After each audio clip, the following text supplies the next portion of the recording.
welcome back. Do you like my little man bag? Kiri's going to preschool today. You going to preschool? It's crazy, isn't it? Like, one of the coolest parts, I reckon, of some of these videos is going to be looking back at the early days of them. But we're going to drop off first.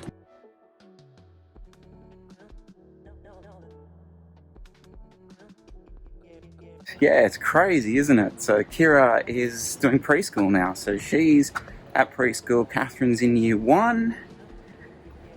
Oh man, growing up. Seriously, growing up. And yes, it is Elizabeth's birthday, and she's celebrating by working from home and being in the back of today's vlog.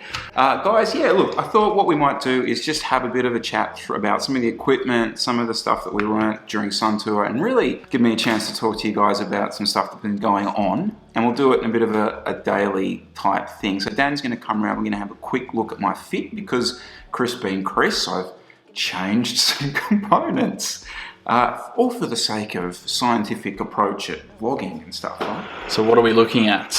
We are looking at the cleat position. So we look for the head of the first metatarsal, the head of the 5th metatarsal, the ball of the foot sits between those 2 points. If the cleat's between those 2 points, it's in not a too bad position. So is that the line on the, is that you talking about that line there? So it sort of depends where the cleat sits on the pedal spindle. Oh, okay. So you want the middle of the pedal spindle, which on these cleats will sit, I believe, just about here, to be like, that's the position that you're looking at. So that's what you're pushing through. You're pushing through the pedal spindle into the bike. So your real sprinter types are going to put it more forwards, get a lot more calf action involved. Your enduros might put it a little bit further back. My general way of doing it is to put it more forwards and just develop the calf strength to be able to handle having it more forward, so that you can have your sprint. Even every road rider's gonna do sprints from time to time to hold a wheel. So I'm there sitting on the bike thinking, all right, engage your core, engage glutes. And then I'm like, oh, I should move my cleats to do that more. Like, can I do that from like a position sense? Theoretically, yes. In theory, changing where you are puts muscles in better positions to work. However, there's no evidence that that actually carries across. You can put it in a better position, whether it's actually going to work more, maybe, maybe not. So, if we're talking cleats, if we move the cleat backwards, it's like moving the foot forward. So you're going to engage maybe a little bit more quads, and you'll definitely engage a little bit less calf because there's less of a lever arm for the calf to work. Saddle wise, theoretically, you move the saddle forward, you're going to be using more of your quads, more of your anterior chain. You move it back, you're going to use a bit more glute, maybe a little bit more hamstring, a little bit more of that posterior chain. Yeah, theoretically, yes, but I can't guarantee that that is actually going to carry across to how you pedal on the bike. Yeah, okay. Dan's moved me up a centimetre, I think. Is that right? I was kind of still in the right range of bend, but I'm now sort of towards the upper end of the bend. Is there an advantage to being at either end of the spectrum thing? So, there was one study that has looked at it, and they looked at way bigger than the spectrum. So like 50 degrees a knee bend up to like 20 degrees a knee bend. So, and they found that generally a higher position was better for putting out power. So generally higher is better, but that is looking at a much bigger range than the sort of few degrees that we're talking about the range being. So I still go, yeah, generally we're probably better off being slightly higher, but if we're in that range, then that's the most important thing. And also the differences, it was a VO2 max test that they did, and the differences were a few watts. It wasn't a massive difference between the low position and the higher position. But really low can be bad. Really, like if you're riding a kid's bike, you're going to struggle. Yeah. So the other one is I have this horrific knee wobble. Like as soon as I put load on my knee, you just see it start to do a little flick. And which knee? Exactly. And there's just no, it's not a bike fit thing. If we don't have the strength to push down, your body's going to try and recruit other things. And it might not be a strength thing as well. It could be a fatigue thing. End of a long race, you're starting to get tired. Your body starts to recruit. Your quads are doing what they can, so it wants to do other things. And the big one that you're describing with that knee coming in is your big long adductor muscles that run down here actually work quite well at the hip sometimes to straighten the hip. So do what the glutes do, pretty much. And that helps the knee as well. Makes it easier on the knee. So when you're really pushing, when you're really working hard, you start to use a little bit more of your adductors, and they, as a result of that, pull the knee inwards a little bit. So it's just a strength thing. It's two ways to approach it. Get stronger glutes and quads and calves, so the normal chain, or get a little bit stronger on the outside of the hip so that the adductors can do that work. And then those muscles work to counter what the adductors are doing to these ones, isn't it? Yeah. So two different ways to approach it. But the knee coming in and of itself is not necessarily a bad thing. If you already have pain, then it may be something that you want to avoid a little bit. But someone that's fit and healthy, if you're just getting everything you can out of the bike, it's going to happen sometimes. You sit there on the ground and you start thinking about your bottom cheeks sitting flat on the ground, you will start to get sore in your bottom. Yeah, if you don't think about it, you're there watching a movie, you're watching something, your brain's distracted, you won't notice that, and you can sit there for a long period of time. But when you start to think about it, it'll be there. And I think that is what Chris does wrong a lot of the time, is he starts to think about everything a little bit too much, and then you start to think, oh, is my knee okay in this position? And you'll start to go, yeah, no, my knee's not okay, it's a bit sore, or I'm a bit worried about this. So Chris, just don't stress.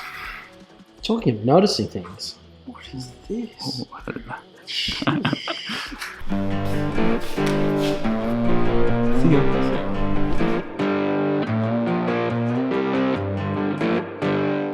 Now, thank you, Dan, for that. Brings up a few talking points, don't you reckon? First of which, of course, is the fact that it is 39 degrees in March. Yeah, anyway. I almost know what you're going to say. You're like, hang on, Chris. Those shoes, they're a different colour. No, they are not just a different colour, they are also a different size. And I reckon there might be something in that for you here, guys. There we were, doing the review of those fantastic Pro Team shoes and telling you they're the world's most comfortable things. The next thing you know, Chris is wearing a different pair of them. What the hell's going on? Turns out, if you've been running 42.5 size shoes for your entire life, don't suddenly decide that your new pair of shoes should be 42s.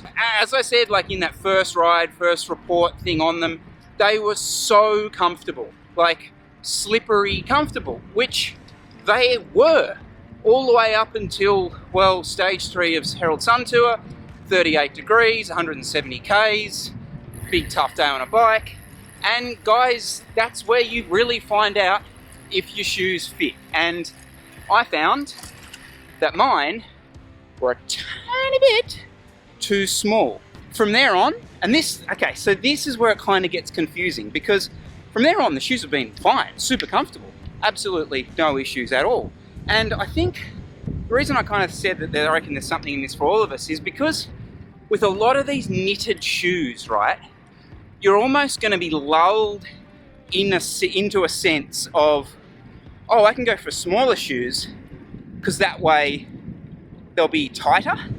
Does that make sense? Whereas they're exactly the same dimensions as the shoes that you've been running, they just feel different on your foot. So when I tried the shoes on in the store and went, yep, I'm definitely that little bit smaller, truth was, no, I was the exact same as normal. It's just that the materials feel different on the feet. And so what's happened since? I've gone back to the 42.5s in Nero edition colouring. People keep calling them EF edition colouring. I don't know what that's about. How good's it back in Centennial Park? Did I mention it's 38 degrees in March? 38 degrees! You know how there are like 1,000 like Uber Eats drivers and stuff on the road now? Like, they're everywhere, okay? Not drivers, riders. This is great, cool, whatever. But I have an issue with you, okay? And it's not your numbers, it's your skill and your execution. Because what's going on here Howdy. Oh, he's running a bar bag. Bring it back. What's going on here is, how do I put this? I feel that they're not aggressive enough lane filterers, and hence what's happening is they're blocking lane filter options. Now, I am a lane filterer. I'm sorry, I can see the comments section blowing up, but I am. I love it. I love a good filter. I just back myself, but there's a flow to traffic, and you can kind of trust movements of vehicles and cars to an extent. Now, throw into the mix someone who's a little cautious, on the brakes, off the brakes in the filter process, throws the whole system out. Guys, we've got to start executing better filtering.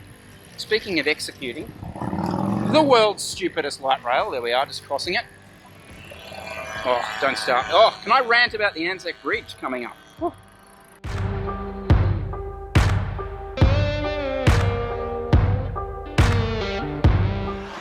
So we were thinking about this Elizabeth's birthday. What should we do? What should we do? Should we go out to dinner? All those kind of stuff. But you know what we actually decided we really wanted to do? Hang out at home without children for a night. We're doing so. The arrangement this evening is very simple.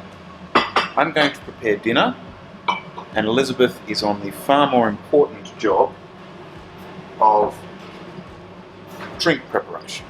And that's the other kind of thing about why we don't want to go out, because people don't make as nicer drinks as we make. So we don't do it. When I say nicer, they probably use less alcohol than we do, which makes ours nicer. Anyway, I'm going to cook dinner. We're going to have a lovely evening. We'll see you very, very soon, because I'm going to do some good daily stuff now. So get back in the swing of it.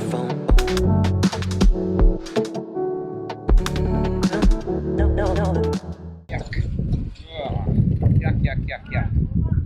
Okay, so the southerly has just arrived. It's 38 degrees currently, and I reckon by the time I get home, which will be in like 12 minutes, it will be like 22 degrees. That's how a southerly hits in Sydney.